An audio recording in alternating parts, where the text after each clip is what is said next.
고난주간 특별 새벽 기도회 십자가의 길에서 만난 사람들 세 번째 시간, 베드로 말씀으로 십자가를 경험하다라는 귀한 말씀으로 함께 하나님의 말씀 전하겠습니다.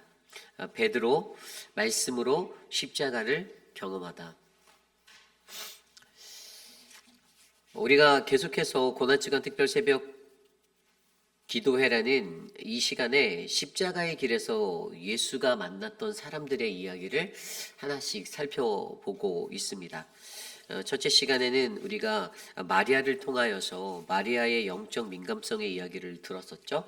그리고 우리가 어제의 말씀을 통해서는 이 가룟 유다의 잃어버린 마음이라는 것을 통해서 우리의 삶에 언제나 변하지 않는 가치, 영원한 최고의 가치가 되시는 예수님을 붙잡아야 한다. 그리고 우리의 삶 가운데 그 잃어버렸던 마음이 있다라면 그 잃어버린 마음의 회복은 하나님께로 돌아가는 회개가 되어야 한다. 후회에 멈춰져 있지 말고 회개의 자리로까지 나아가야 한다라고 어제 우리가 가룟 유다의 삶을 통해서 우리가 함께 살펴보았습니다. 오늘 우리는요, 이 십자가의 길에서 만난 사람들이라는 세 번째 이야기로 이 베드로에 관한 이야기, 이 베드로의 삶 가운데 하나님의 말씀의 능력을 경험한 삶이 되었던 그의 삶을 통해서 이 말씀으로 십자가를 경험하기까지 그의 삶에는 과연 어떠한 모습이 그려져 있는지를 저는 오늘 이 예배 하나님의 시간의 말씀을 통해서 함께 나눠보고자 합니다. 오늘 이 시간 저와 여러분들의 삶을 통하여서 우리의 삶 속에서, 매일의 삶 속에서 하나님의 말씀의 능력을 경험하는 그 삶의 은혜가 예수 그리스도의 십자가를 묵상할 수 있는 거룩하고 복된 시간이 되시기를 간절히 축복합니다. 베드로 말씀으로 십자가를 경험하다. 오늘 우리에게 주시는 첫 번째 말씀은요, 우리는 우리 인간의 한계를 반드시 깨달아야 합니다입니다. 우리는 우리 인간의 한계를 반드시 깨달아야 합니다. 오늘 우리가 묵상했던 요한복음 18장 10절과 11절 말씀은 베드로의 삶의 시간에 있어서 가장 마음이 아팠던 삶의 자리가 아닌가 싶습니다. 왜냐하면 예수님께서 자신의 눈앞에서 군사들에게, 로마 군사들에게 체포되었던 그러한 장면 가운데 그가 자기 스스로에게 있었던 칼을 빼들어 다른 사람을 해하려 하였던 그러한 가슴 아픈 장면이기 때문입니다. 그러나 베드로의 인생에서 이러한 일 가운데서도 여전히 예수님은 그에게 말씀하시고 그의 삶을 다스리시고 그의 삶을 조절하고 계셨다라는 것들을 우리가 볼 수 있죠. 베드로의 인생을 이렇게 좀 펼쳐보면 베드로의 인생은 간단하게 한 세 가지 정도의 시간으로 나눠볼 수가 있습니다. 이 첫 번째 삶의 시간은 누가복음 5장의 이야기죠. 누가복음 5장의 이야기에서는 베드로를 부르시는 예수님, 그에 관한 이야기가 나와져 있습니다. 베드로의 인생 가운데서 어부로 그냥 전업이 완전히 자신의 삶의 직업은 어부라는 직종을 가지고 그렇게 바다에 나아가 고기를 잡고 그러한 일상을 살던 사람이었습니다. 그러나 그 게네사렛 호수에서 예수님을 만났던 그때에 무기력하게 자기에게 찾아왔던 자신의 삶의 한계를 그가 들여다보게 되었죠. 베드로는 이 누가복음 5장의 말씀에서 자신의 일상 속에서 자신의 힘으로 불가능한 어떤 삶의 무기력한 것들을 경험했던 인생이었습니다. 그의 무기력함은 아무리 밤새도록 노력했지만 아무것도 잡을 수 없었던, 고기 한 마리조차 잡을 수 없었던 그런 허무한 실패를 경험했던 삶의 자리를 안았던 사람이었죠. 그 삶의 실패가 그에게 무엇을 주었습니까? 인생에 무기력함을 안겨 주었을 것입니다. 내가 아무리 노력해도 안 되는 것이 있구나, 안 될 때도 있구나, 너무나도 힘들다라는 마음이 그때의 베드로의 마음에 들어왔을 거예요. 여러분, 인간이 가지고 있는 한계치를 경험하는 것이 얼마나 중요한지 아십니까? 그런데 베드로의 삶 속에서는 그는 자기의 인생 가운데 삶이란 얼마나 무기력하신지를 그가 경험하게 되었었습니다. 근데 그뿐만이 아닙니다. 그 또 다른 두 번째 베드로에 관해 집중적으로 나오고 있는 이야기가 있는데 그것이 바로 오늘 말씀 요한복음의 18장들의 이야기입니다. 물론 이 18장의 이야기 속에서 두 가지의 이야기가 함께 나와요. 오늘 우리가 묵상하였던 예수님이 잡히실 때에 무력을 사용하는 그의 자리, 그런데 이때 무엇을 경험했을까요? 두 번째로 그가 경험했었던 자신의 모습은, 자신의 한계는 내 감정이 제대로 컨트롤되지 않는구나라는 것입니다. 인간의 감정대로 그때 그 순간에 찾아온 그 순간의 감정 때문에 예수님을 잡아가는 그 로마 군사들 앞에서 자신의 허리춤에 차있던 칼집에서 칼을 빼어 바로 그 말고라고 하는 그들의 종의 귀를 베어버리는 이러한 어떤 어긋난 행동들을 하게 되었던 자리. 그때 그는 자신의 감정의 무너짐을 경험하는 한계를 경험하게 되었습니다. 앞서서 처음에 누가복음 5장에서 경험하였던 자기의 삶에 찾아올 수 있는 무기력감을 경험한 경험치의 한계를 그가 느꼈다라면, 이 오늘 말씀의 요한복음 18장의 이야기를 통해서는 그는 내 삶에서 내 스스로가 나를 컨트롤할 수 없는, 내 감정이 쉽게 조절되지 않는 자신의 연약한 모습들을, 감정의 무너짐을 그는 경험하게 되었죠. 그런 한계를 그가 느끼게 되었습니다. 그리고 세 번째로 이어졌던 자리도 바로 예수님을 부인했던 자리, 바로 요한복음 28장 후반절에 나오게 되는 이 이야기 다음에 나오는 이야기인데요. 그때에도 그는 무엇을 경험했습니까? 철저한 자기 확신이 무너지는 것을 그는 경험하였습니다. 여러분, 그는요 예수님을 부인하지 않겠다라고 이전에 예수님께 고백했던 사람이었습니다. 오히려 좀 더 나가서 마태복음 16장에 보면요, 너희는 나를 누구라고 생각하니라고 하는 예수님의 질문 앞에 그는 주는 그리스도시요 살아계신 하나님의 아들이심을 내가 믿습니다라는 너무나 완벽한 믿음의 신앙 고백을 자신의 입으로 확신에 차서 했던 사람이었어요. 그런데 그러한 자리에서 남들은 다 예수님에 대해서 온전하게 고백하지 못하는 그 삶의 자리에서 내가 믿는 예수는 그리스도시고, 그리고 그는 하나님의 아들이심을 철저하게 고백했던 믿음의 확신을 가졌다라고 스스로가 자부했던 인생이었는데, 그리고 자기는 결단코 주를 버리지 않겠다. 나는 절대 그런 일은 없습니다. 나는 주를 부인하지 않을 거예요. 그런 일은 일어날 수 없어요라고 너무나도 확신에 차서 말했던 자기의 삶의 어떤 신조와 같은 그런 모습이 있었는데, 그런데 어떻게 됐습니까? 그는 요한복음 18장 후반의 이야기를 들여다보면 철저하게 자기 확신으로 가득 찼던 자기의 삶의 무너짐을 경험하고, 나의 인격이, 나의 삶의 자리가 이거밖에 되지 않는구나라는 허탈함을 자기 스스로 느끼게 되었던 삶의 모습입니다. 자신만만했던 나의 삶 속에 내가 이중적인 삶을 가지고 이중적인 모습으로 살고 있었구나, 나는 이러한 존재였구나라는 자기 내면의 것들을 들여다보는 그러한 무너짐의 자리가 바로 그때의 그의 삶의 한계로 느껴지게 되었던 것이죠.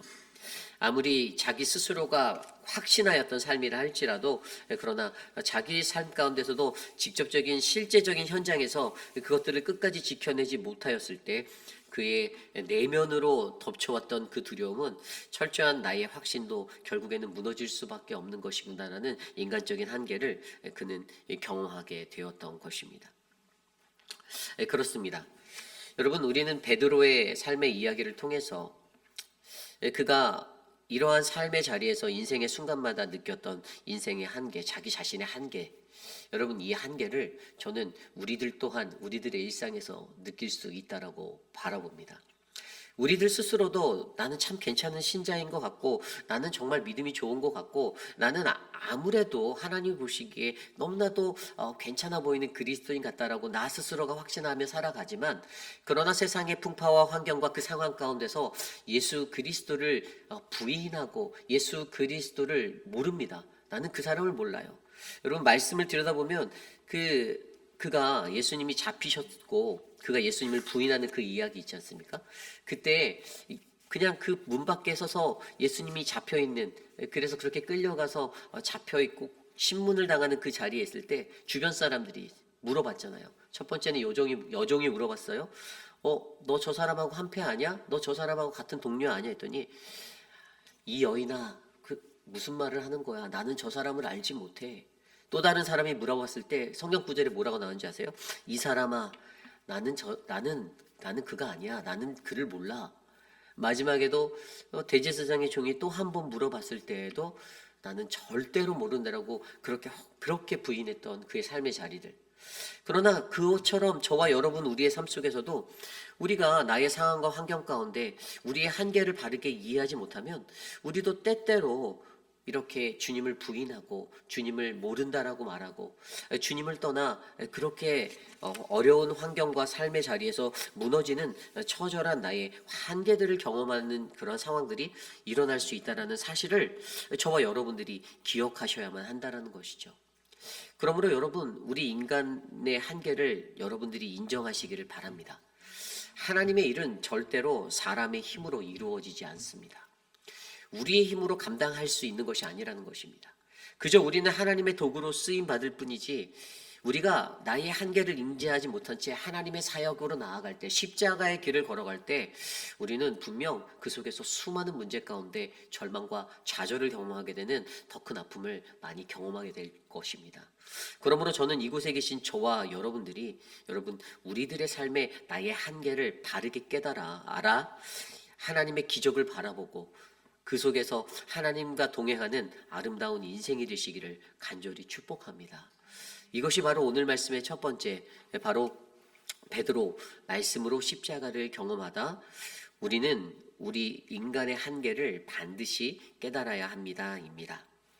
오늘 마지막으로 두 번째, 베드로 말씀으로 십자가를 경험하다 두 번째 우리에게 주시는 마지막 말씀은요, 우리는 우리의 인간의 한계를 변화시키시는 하나님의 말씀을 붙들어야 합니다입니다. 우리는 우리 인간의 한계를 변화시키시는 하나님의 말씀을 붙들어야 합니다. 앞서서 설명드린 대로 누가복음 5장의 말씀 속에서 여러분, 주님은 인간적인 한계, 자신의 인생의 삶의 무기력을 경험하였던 그에게 찾아와 그에게 말씀하셨습니다. 그 무기력함에서 그를 건져내 주었던 것은 하나님의 말씀이었습니다. 예수님이 그에게 말씀하셨죠. 깊은 곳으로 나아가서 그물을 던지라. 그 말씀에 순종하여 내가 밤새 아무것도 잡지 못하였지만 내가 건진 것은 없지만 주님의 말씀을 의지하여 내가 나아갑니다라고 고백하며 그가 행동하였을 때 그는 어떻게 되었습니까? 수많은 고기를 낚는 그러한 기쁨과 은혜를 누리게 되었죠. 그리고 더 중요한 것은 그것을 통해서 바로 그 사건을 통해서 주님께서 그를 부르셨다라는 그 부르심의 음성을 그가 듣게 되었다라는 것이에요. 그가 가졌던 모든 것들을 던져두고 내버리고 자신의 삶의 환경을 내어버리고 주님이 말씀하신 나를 따르라의 음성에 순종하여 자신의 인생의 방향을 사람을 낚는 어부의 길로 내놓게 되었습니다. 여러분, 그 누가복음 5장의 이야기 속에서 바로 그의 그 부르심의 이야기 속에서 그는 주님의 말씀, 하나님의 그 음성을 듣고 자신의 삶을 방향을 바꾸는 결단의 자리로 나아가게 됐던 회복을 얻게 되었던 것이죠. 그것뿐입니까? 아까 말씀드린 두 번째 이 요한복음 18장에 나오는 이 두 이야기 속에서도 여러분 자신의 삶 가운데 무너지는 자리, 나의 인간적인 한계에서 내 감정이 조절되지 않는다라는 것, 그리고 자기의 어떤 주체적인 내 확신성이 무너지는 그 삶을 경험한 그 한계, 인격적인 인간적인 모든 붕괴를 경험한 그 자리에서도 무엇이요? 하나님의 말씀이 그를 덮고 있었다라는 거예요. 그가 칼을 빼어서 종에게, 대제사장의 종의 귀를 베어 버렸을 그때에도 여러분, 그에게 오늘 말씀 11절은 예수께서 베드로더러 이르시되 칼을 칼집에 꽂으라라는 주님의 말씀에 반응하게 되었습니다. 그러면서 예수님이 한마디 더 하셨죠. 아버지께서 주신 잔을 내가 마시지 아니하겠느냐.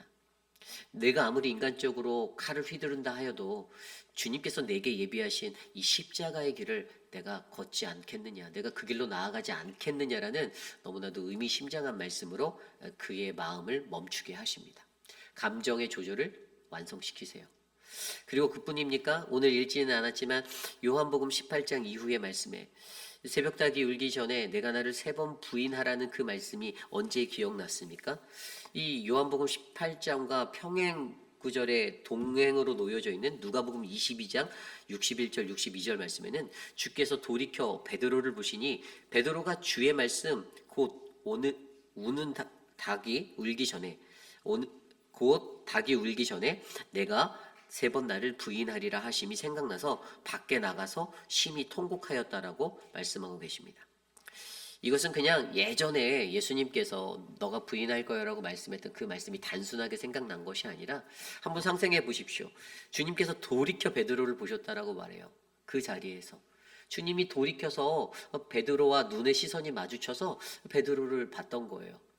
그런데 베드로는 그때 내가 너무나도 자신 있게 말했던 그럴 일은 결단코 없습니다라는 그 자신이 호언장담했던 그 삶의 자리가 완벽하게 깨어진 부서짐의 자리를 경험하게 되고 자신의 마음 가운데 이전에 주님이 하셨던 새벽 닭이 울기 전에 내가 나를 부인하리라는 그 말씀이 떠오르라 너무나도 가슴 아픈 그 상태에서 심한 통곡을 하게 되었다라는 것을 우리에게 설명해 주고 있습니다. 이때에도 그의 마음을 만졌던 것은 하나님의 말씀입니다. 하나님의 말씀이 생각나서 그 하나님의 말씀 때문에 그 마음에 후회가 되고 그 마음에 회개가 일어나기 시작하였던 것이죠. 그리고 마지막으로 우리가 한 가지 더 살펴보아야 하는 것은 우리가 너무나도 잘 알고 있는 요한복음 21장의 말씀입니다. 예수님께서 부활하신 후에 그에게 찾아가 다시 자신의 일상으로 돌아가 고기를 잡던 그에게 주님은 다시 찾아가 주셔서 뭐라고 말씀하셨습니까? 요한의 아들 시몬아 내가 나를 사랑하느냐라는 질문을 3번 던져주셨죠. 첫 번째 질문에는 요한의 아들 시몬아 내가 나를 더 사랑하느냐 다른 이보다 나를 더 사랑하느냐라고 물어보셨고요. 그 다음에는 요한의 아들 시몬아 내가 나를 사랑하느냐 내가 나를 사랑하느냐 두 번째 세 번째 그렇게 물어보셨어요. 그런데 그때에도 그에게 어떻게 하나님께서는요 바로 예수님을 통하여서 하나님의 사랑이 무엇인지를 그에게 깨닫게 하기 위해서 그에게 말씀으로 함께 임하여 주셨습니다. 그에게 이러한 질문을 던질 때 베드로의 대답은 무엇입니까? 베드로는 이렇게 대답했어요. 내 주님, 내가 주님을 사랑하는지 주님께서 아십니다. 잘 아십니다. 그런데 희한한 것은 마지막에 3번째 질문했을 때는요 그가 요한의 아들 시몬아 내가 나를 사랑하니? 라는 이 질문을 들었을 때 베드로가 근심하여 다시 주님 모든 것을 주께서 다 아시나이다. 내가 주님을 사랑하시는 줄을 주께서 아십니다라고 대답했다라는 것이죠. 이처럼 그의 삶 가운데서 그의 삶의 회복을 일으켰던 것은 바로 하나님의 말씀이었습니다.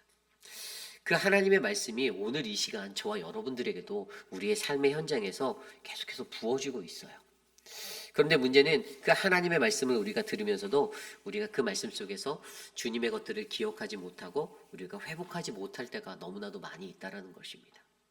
그리고 하나님은 그 말씀을 통하여서 우리에게 더하여 주시는 바로 이 말씀 속에 십자가를 경험하는 그 은혜를 베풀어 주기 원하시는데 저와 여러분들도 더욱더 하나님의 말씀 속에서 우리를 회복하시고 우리를 건강한 길로 이끄시는 그 하나님의 십자가를 온전하게 바라볼 수 있는 믿음이 저와 여러분들에게 일어나기를 원합니다. 여러분 한 가지 더 깊이 있게 들여다볼 것은 요한복음 21장의 이야기를 통해서 하나님께서는 그저 말씀만 하시지 않는다라는 거예요. 이것이 무슨 말인가 하면 여러분 이 말씀을 좀 더 자세히 들여다보면 이 질문이요 굉장히 재밌어요. 요한복음 21장 15절, 16절, 17절에 3번 물어보시는데 첫 번째, 두 번째 질문에서는요 예수님께서 아가파오라는 아가페의 사랑으로 그에게 질문하세요. 요한의 아들 시몬아 내가 나를 사랑하니? 그때의 질문은 정말 조건 없는 사랑, 무한한 사랑, 그냥 한없는 끝이 없는 그 하나님이 우리에게 원하시는 예수님을 통해 보여주신 그 사랑의 모습으로 질문을 하는데 여러분 베드로의 대답의 앤서는 필레오의 사랑으로 돌아가고 있어요. 내가 주님 사랑하는지 알잖아요. 인간의 우정, 어떤 친구로서의 개념에 그냥 인간관계에서 일어날 수 있는 사랑에 여러분 이것 또한 우리가 가지고 있는 베드로의 한계, 우리 인간의 한계죠. 예수님이 우리에게 원하시는 것은 십자가에서 보여주신 예수 그리스도의 제한 없는 조건 없는 무한한 사랑인데 그런데 이것에 반응하는 베드로는 여전히 인간의 한계를 안고 주님 내가 사랑합니다. 당신과 나의 친구의 우정의 관계에 그 필레오의 사랑으로 나는 당신을 사랑합니다라고 고백하고 있다는 것입니다. 그런데 더 재밌는 것은 3번째 예수님이 물어보실 때 요한의 아들 시몬아 내가 나를 사랑하니라고 물어보실 때 예수님이 아가파오라는 단어를 쓰지 않아요. 예수님도 필레오라는 단어로 그에게 질문하고 계십니다. 그러면서 그때에도 여전히 베드로는 필레오의 사랑으로 그것을 대답해요. 여기서 중요한 것은 예수님께서 가지고 계신 하나님의 사랑이라는 그 무한한 사랑을 우리에게 부어주시고 우리가 그러한 삶을 살기 원하시지만 연약한 베드로의 삶 가운데 여전히 그것을 이해하지 못하고 완성시키지 못한 그의 삶에 자신의 눈을 낮춰 필레오의 사랑으로 질문하시며, 그래, 너가 이해하고 있는 그 필레오의 사랑부터 다시 시작하자. 그 자리에서부터 아가페의 사랑으로 나아갈 수 있는, 그 십자가의 사랑으로 나아갈 수 있는 사랑으로 내가 너를 성숙하게 만들어 줄게라는 믿음으로 그를 견인하고 계신다라는 사실입니다. 이것이 바로 하나님의 사랑입니다.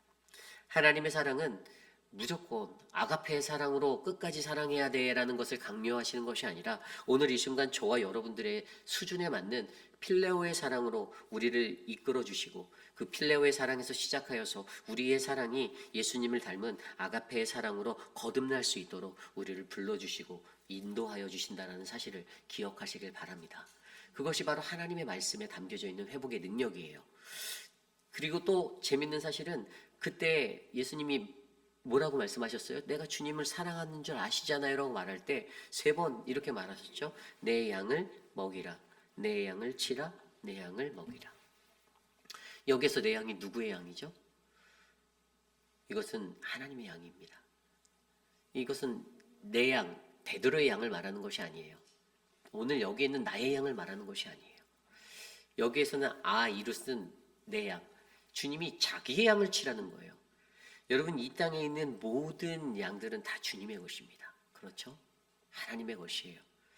이 소유권이 누구의 것인지 이것을 이야기하시면서 내 양을 치라고 말씀하세요. 여러분, 내 양을 먹이다 라고 먼저 말씀하셨던 먹이라, 헬라어 보스코라는 단어는 양에게 양식을 주는 것입니다.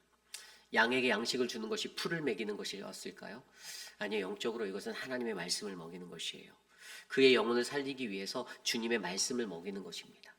하나님의 말씀을, 그 꼴을 먹이는데 그 말씀의 가르침이 거룩하고 건강하고 올바른 말씀으로 선포되어져서 그들의 영이 살찌는 것을 하나님은 이렇게 표현해 주셨어요. 그리고 두 번째로 치라라는 단어, 헬라어 포이마이노라는 단어, 이것은 보호하고 인도하고 돌보고 지킴의 자리, 목양 전체에 관한 것을 이야기하는 것입니다. 목자가 그 양들을 온종일 돌봤던 그 목양의 양치기의 일을 감당했던 것처럼 너가 그 일을 해야 한다. 그러면서 사랑의 이야기를 물어보시면서 왜 이러한 양을 먹이고 양을 치는 이야기를 하셨을까? 그것은 바로 우리가 이 땅에서 살아갈 때 우리가 감당해야 되는 영혼의 살림, 영혼의 돌봄이 바로 그 사랑을 기반으로 하고 있기 때문이다라는 사실이죠.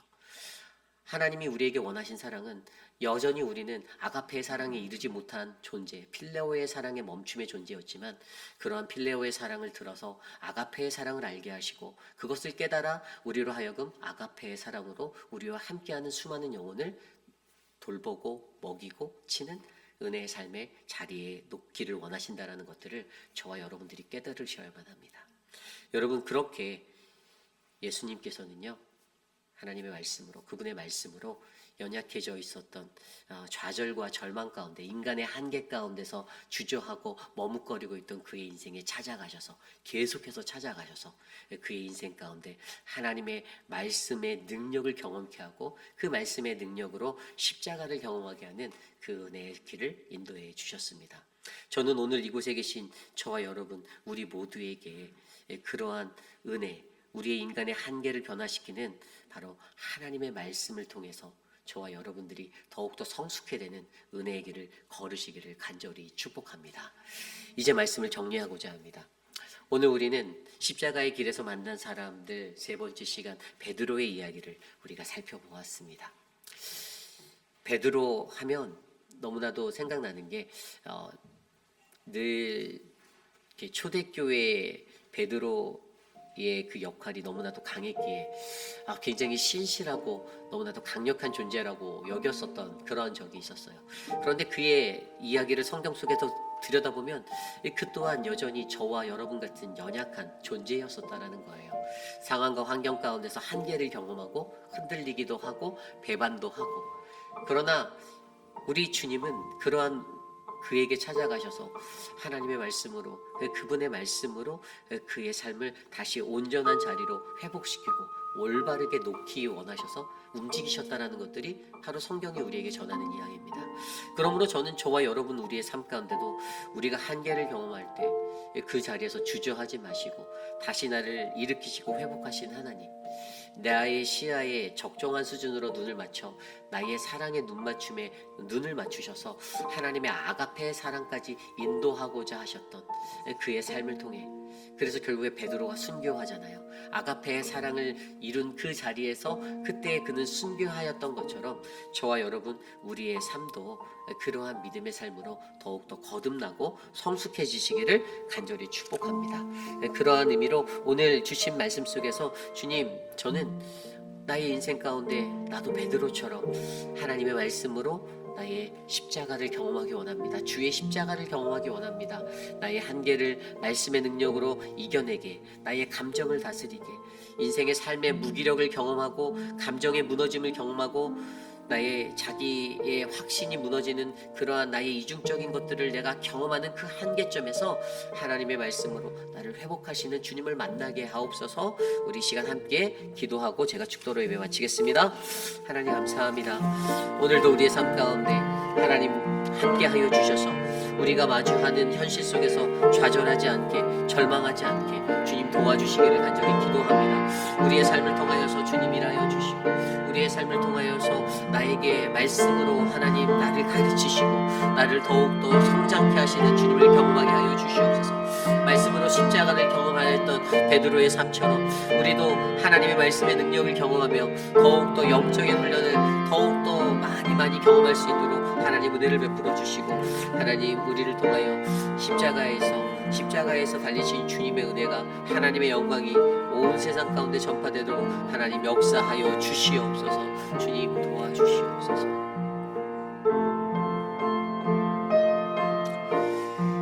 참으로 존귀하신 하나님 감사합니다. 오늘 이 아침에 하나님 십자가의 길에서 만난 베드로를 만나며 하나님, 나도 이 땅에서 사는 동안 수많은 나의 한계를 느끼고 무기력하고 지치고 절망과 또 아픈 그러한 삶의 자리를 지날 때에도 하나님, 그때에도 여전히 나에게 말씀하시는 하나님, 나에게 아름다운 주님의 회복을 더하시는 그 주님을 내가 경험하기를 소망하오니 하나님 나와 함께하여 주시옵소서. 사랑하는 모든 회입길 아닌 장로교회 우리 교우들이 하나님 이 땅에서 살아가는 동안 주님의 말씀 분명하고 선명하게 잘 들어 그들의 삶의 어지러진 자리가, 좌절과 절망의 자리가 하나님의 풍성한 사랑과 은혜의 자리로 가득 넘치도록 인도하여 주시옵소서. 지금은 우리 구주 예수 그리스도의 무한하신 은혜와 그 크신 하나님의 사랑하심과 성령 하나님의 감화감동 교통하심의 역사가 십자가의 길을 걷는 우리들에게 베드로의 삶을 통하여서 주님, 연약한 나의 모습, 연약한 나의 삶의 자리, 그러나 하나님의 말씀의 능력으로 다시 소생케 하고 회복케 하시는 그 하나님의 말씀의 능력을 내가 경험하길 원합니다. 하나님, 그것을 경험함으로 주의 십자가를 바라볼 수 있도록 인도하여 주시옵소서라고 간구하는 사랑하는 모든 회입길 아닌 장로교회의 성도님들, 특별히 오늘 이 아침에 주님의 존전에 나와 전심으로 예배드린 믿음의 권속들 머리머리 위에 지금으로부터 영원토록 함께 하시기를 간절히 축원하옵나이다. 아멘.